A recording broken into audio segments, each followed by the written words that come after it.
अब आज के वीडियो में हम देखेंगे पॉइंटर टू अ स्ट्रक्चर, मतलब हम किसी स्ट्रक्चर वेरिएबल के लिए पॉइंटर किस तरह से डिक्लेयर कर सकते हैं, किसी स्ट्रक्चर के लिए पॉइंटर किस तरह से डिक्लेयर कर सकते हैं। स्ट्रक्चर हमने अच्छी तरह से समझ लिया है, अरे ऑफ स्ट्रक्चर्स भी देख लिया है, स्ट्रक्चर का प्रोग्राम भी हमने समझ लिया है। अब हम देखेंगे कि हम एक स्ट्रक्चर वेरिएबल के लिए पॉइंटर किस तरह से डिक्लेयर कर सकते हैं। तो सपोज हमने ये स्ट्रक्चर डिक्लेयर किया है स्टूडेंट नाम का, जिसके अंदर हमने दो फील्ड्स या दो मेंबर्स लिए हैं, एक रोल नंबर और दूसरा नेम। इसी तरह से हम दे सकते हैं, ठीक है, ये सब तो हमने पहले पढ़ लिया है।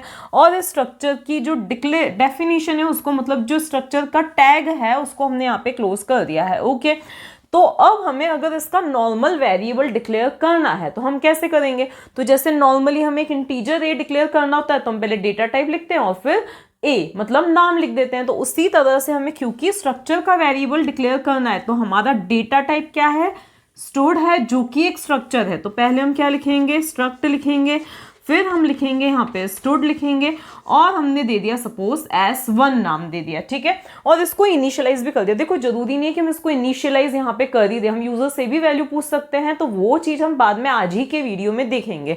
तो S1 is equals to, user से वैल्यू पूछने का कंसेप्ट हम पहले भी देख चुके हैं, लेकिन आज की वीडियो में हम देखेंगे कि हम पॉइंटर की हेल्प से कैसे यूजर से वैल्यू पूछ सकते हैं। तो अब यहाँ पर हमने लिखा S1 is equals to, suppose मैंने यहाँ पे दे दिया है 21 हमारा रोल नंबर है, और नाम में हमने कुछ भी ABC दे दिया है। तो इस तरह से हमने स्ट्रक्चर को डिक्लेयर करके इनिशियलाइज भी कर दिया है।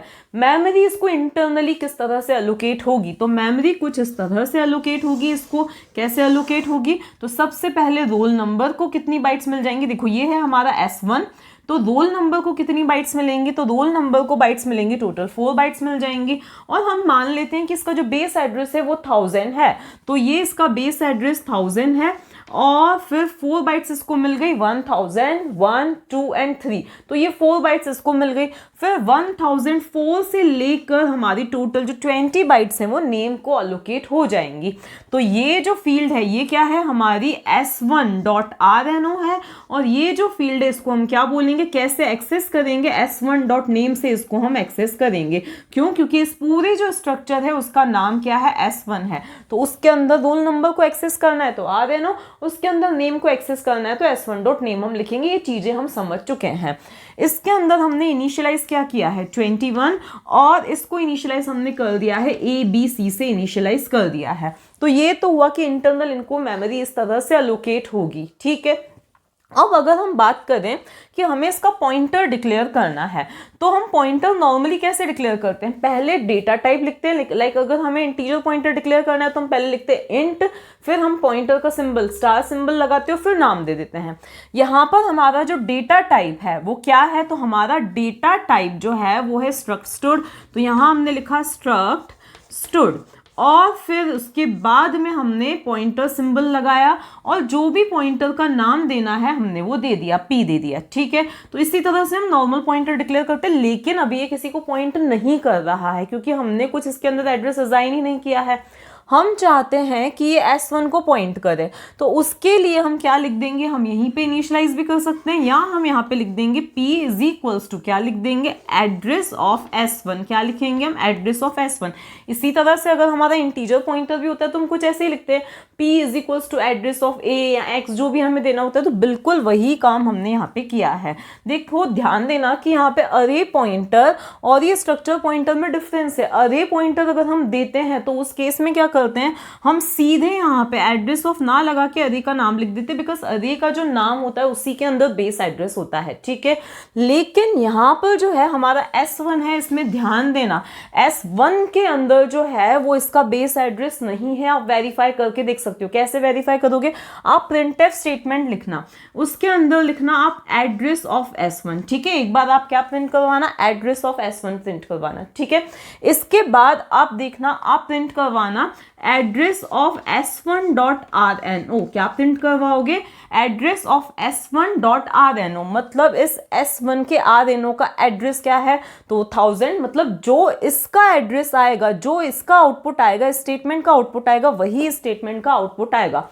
अगर मैं प्रूव क्या करवाना चाहती हूँ, अगर S1 के अंदर ही, मान लिया S1 के अंदर ही ये बेस एड्रेस होता, जैसा कि अरे के केस में होता है, ए के अंदर ही क्या होता है, बेस एड्रेस होता है। तो उस केस में अगर आप S1 प्रिंट करवाते, अगर आप S1 सिंपली ये नहीं लिखते एम्परसेंड और सीधे आप S1 लिखते, तो उस केस में आपको 1000 मिलता है, ठीक है। अब हमेशा तो 1000 नहीं मिलेगा, तो वो वेरीफाई करने के लिए मैंने यहाँ पे क्या लिखा है, एड्रेस ऑफ S1 RNO। तो उस केस में क्या होता, इसका ये बेस एड्रेस और S1 के कंटेंट्स जो है वो सेम आते, लेकिन ऐसा नहीं है। तो कुल मिला के अगर आपको इसका स्ट्रक्चर का एड्रेस चाहिए तो आपको एड्रेस ऑफ S1 लगाना पड़ेगा, ना कि सिंपल आपका S1 से काम चल जाएगा, ठीक है। तो जैसा अरे के केस में होता है, यहाँ पे वैसा नहीं है। यहाँ पे जैसे हम नॉर्मली इंटीजर की या फ्लोट पॉइंटर डिक्लेयर करते, बिल्कुल वैसा ही सीन है। पहले हमने क्या किया, एक पॉइंटर डिक्लेयर किया, उसके अंदर एड्रेस असाइन कर दिया, जिस भी वेरिएबल को हम पॉइंट करवाना चाहते हैं उसका बिल्कुल वैसा केस है। तो ये स्टेटमेंट कुल मिला के लिखने के बाद में P के अंदर अब क्या आ जाएगा, S1 का एड्रेस, दैट इज क्या आ जाएगा 1000। तो अब P के कंटेंट्स क्या हो जाएंगे, 1000 हो जाएंगे, ठीक है। अब बात ये आती है कि हम इस P की हेल्प से किस तरह से हम क्या कर पाएंगे, इनके कंटेंट्स को एक्सेस कर पाएंगे, यही बात आती है। तो देखो, अगर आपने कोई इंटीजर पॉइंटर लिया होता है, int asterisk P is equals to address of A, ऐसा कुछ लेते हो, और ये क्या है, हमारा A है, ये क्या है, A है, उसका एड्रेस है 1000, उसके कंटेंट्स हैं 10, ऐसा कुछ है।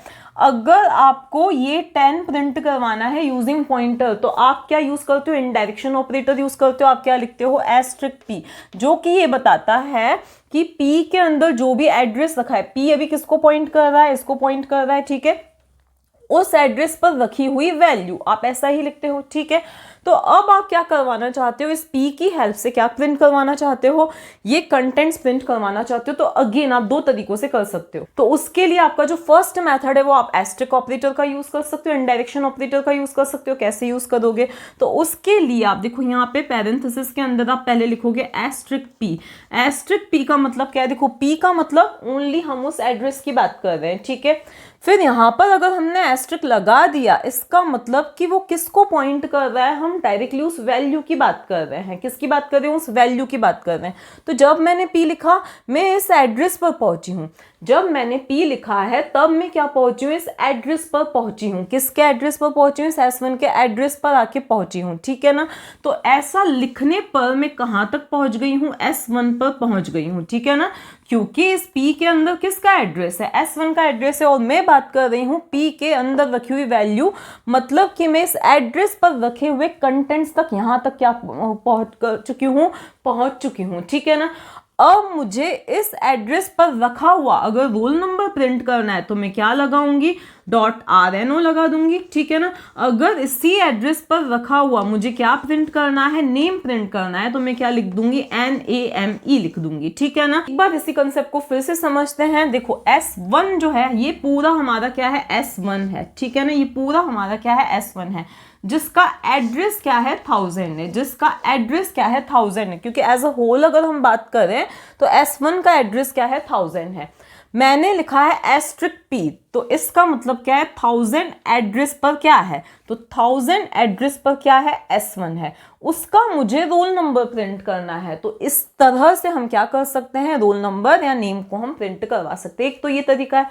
दूसरा होता है हमारा एरो ऑपरेटर। तो एरो ऑपरेटर का आपको अगर यूज करना है तो पहले आप लिखते हो पॉइंटर का नाम, उसके बाद में यहाँ पे लगाते हो एरो ऑपरेटर। अब ये एरो ऑपरेटर के लिए पहले माइनस सिंबल लगाया जाता है, फिर ये ग्रेटर देन का साइन लगाया जाता है, ठीक है। तो P फिर एरो ऑपरेटर, और फिर हमें जिस भी फील्ड को एक्सेस करना है, रोल नंबर को एक्सेस करना है तो रोल नंबर, अगर हमें नेम को एक्सेस करना है तो हम नेम, ठीक है। तो इन दो तरीकों से हम क्या कर सकते हैं, पॉइंटर की हेल्प से, स्ट्रक्चर पॉइंटर की हेल्प से इन कंटेंट्स को एक्सेस कर सकते हैं, ठीक है ना। अब हम एक प्रोग्राम बनाते हैं जिसमें हम क्या करेंगे, यूजर से वैल्यू पूछेंगे, ठीक है, यूजिंग पॉइंटर, क्योंकि हम यूजिंग दिस स्ट्रक्चर वेरिएबल तो हम ऑलरेडी पढ़ चुके हैं। तो पॉइंटर की हेल्प से हम यूजर से वैल्यू पूछेंगे, स्कैन करवाएंगे, और देन उन्हीं को हम क्या करवाएंगे, प्रिंट करवाएंगे। अब हम इसका प्रोग्राम लिखना स्टार्ट करते हैं। तो सपोज हमने एक वही स्ट्रक्चर डिक्लेयर किया है ग्लोबली मेन फंक्शन के ऊपर स्ट्रक्ट, और इसका नाम क्या दिया है, हमने स्टूड नाम दिया है। इसके अंदर वही दो फील्ड्स ली हैं, इंटीजर लिया है ID, और इसके बाद में हमने नेम लिया है, कैरेक्टर का अरे लिया है। तो यहाँ पे हमने नेम दिया और इसकी साइज मैंने 8 दे दी है, ठीक है। इसके बाद में यहाँ पर हम मेन फंक्शन के अंदर, हमारे मेन फंक्शन के अंदर क्या करेंगे, इसका वेरिएबल डिक्लेयर करेंगे। किस तरह से डिक्लेयर करेंगे, तो ये हमने दिया स्ट्रक्ट स्टोर्ड, और यहाँ दे दिया हमने S1 दे दिया, ठीक है ना। अब आप चाहो तो यही इनिशियलाइज कर दो। हम एक काम करते यूजर से पूछते हैं, लेकिन हमें यूज करना है पॉइंटर का, तो अब आप चाहो तो पॉइंटर को यहीं डिक्लेयर कर दो, नहीं तो आप एक काम करो, नेक्स्ट स्टेटमेंट में यहाँ पे लिखो स्ट्रक्ट स्टोर्ड और पॉइंटर का जो भी आपको नाम देना है वो is equals to address of S1। अब आपको लगेगा इसके अंदर अभी कोई वैल्यू तो है नहीं, कोई फर्क नहीं पड़ता। देखो पहले क्या हुआ है, स्ट्रक्चर को मेमोरी अलोकेट हुई है, ठीक है। मेमोरी जैसे ही यहाँ पे आके अलोकेट हुई है, यहाँ पर नहीं, जैसे ही अलोकेट हुई इसका मतलब इसका कोई ना कोई एड्रेस है जिसको हम इजीली किसी के अंदर असाइन कर सकते हैं। अब हम यूजर से ही पूछते हैं, तो printf, तो यहाँ पे हमने लिखा printf स्टेटमेंट, यहाँ पे लिखा एंटर डिटेल्स, यहाँ आपको जो भी देना है enter roll number and name, यहाँ पर ये दे दो, और फिर हमें लिखना है सबसे मेन चीज scanf स्टेटमेंट। कैसे लिखेंगे, तो यहाँ पे हमने लिखा है scanf।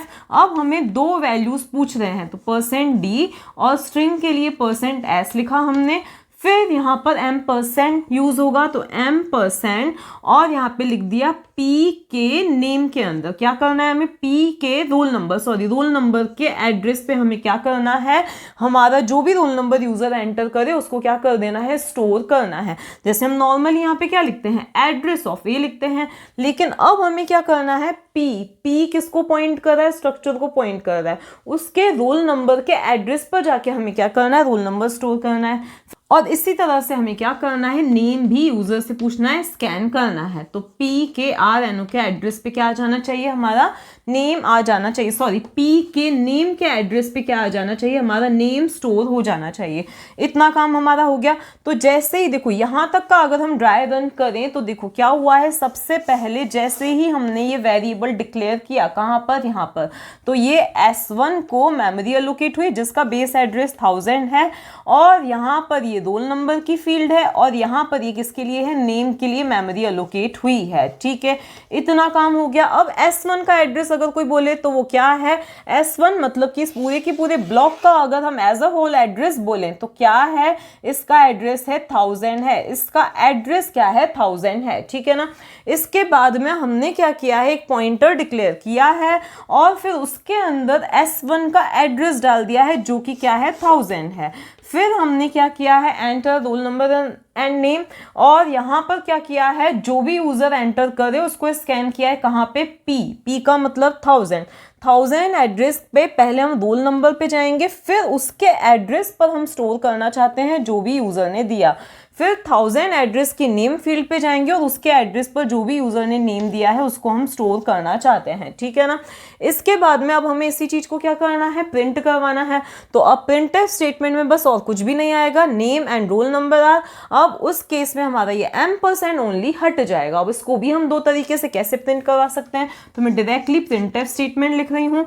तो अगर हमें रोल नंबर प्रिंट करवाना है तो ऐसे, और नेम प्रिंट करवाना है तो %s लिखेंगे। फिर हम जैसे कि मैंने बताया था दो मेथड्स होते हैं, कॉमा लगाया हमने, या तो हम क्या लिख सकते हैं, *ptr.rno, और फिर इसी के जस्ट बाद हम क्या लिखेंगे, कॉमा लगा के *ptr.name लिखेंगे। कहने का मतलब क्या है, PTR मतलब PTR नहीं, सॉरी अभी हमने P नाम लिया है, तो P का मतलब क्या है, 1000 है। 1000 ये तो हम ओनली यहाँ तक पहुंचे हैं, ठीक है। उसके बाद एस्ट्रिक लगाया, इसका मतलब हम इन कंटेंट्स तक पहुंच गए। उसके बाद .rno मतलब हम इसके अंदर का रोल नंबर प्रिंट करवाना चाह रहे हैं। इसी तरह से हम नेम के लिए भी सेम यही चीज लिखेंगे, या फिर हम क्या कर सकते हैं, वही प्रिंटफ स्टेटमेंट लिखे, %d लिखा, %s लिखा, फिर हम नेक्स्ट लाइन में हमें जो लिखना है वो मैं लिख देती हूँ, P का रोल नंबर, और ये क्या है, हमारा मेंबरशिप ऑपरेटर है, और फिर P का नेम, ठीक है, P का नेम। तो इस तरह से हम प्रिंट करवा सकते हैं, ठीक है ना।